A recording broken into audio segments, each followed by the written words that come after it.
तुम्ही पाहत आहे की बिबट्याचा विषय सगळीकडे सुरू आहे.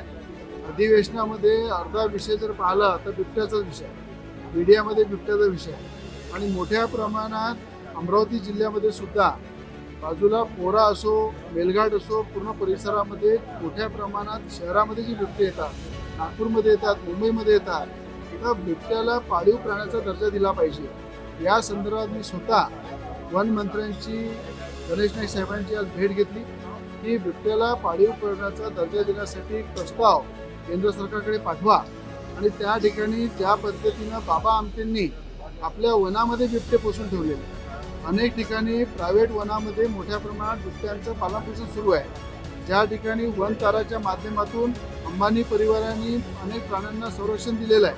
आज तुम्ही घराघरामध्ये जर पाहिलं, देशातून परदेशातून मोठमोठ्या प्रकारचे कुत्रे, जे खतरनाक जातीचे कुत्रे आपण घरामध्ये पोसतो, त्यापेक्षा जर बिबट्याचं लहानपणापासून पालनपोषण केलं तर मला असं वाटते बिबटेसुद्धा सुरक्षित राहतील, माणसंसुद्धा सुरक्षित राहतील आणि मोठ्या प्रमाणात हे नसबंदी वगैरे करायची गरज पडणार नाही.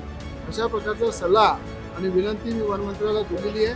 आणि प्रत्येक जिल्ह्यामध्ये वन तारासारखं एक मोठं झू प्रत्येक जिल्ह्यामध्ये तयार केलं पाहिजे.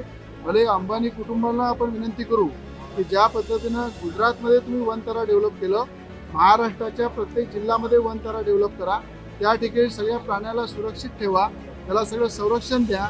आणखी उद्योगपती जर देशामधले महाराष्ट्रामध्ये पुढे येतील, त्यांना सरळ हातानं मान्यता द्या, परमिशन द्या आणि वनतारा हे प्रत्येक जिल्ह्यामध्ये झाला पाहिजे.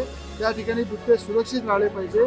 आणि जर या पद्धतीनं बिबट्याला पाळण्याची जर मान्यता मिळाली तर सगळ्यात आधी 2 बिबटे रवी राणा पोसायला तयार.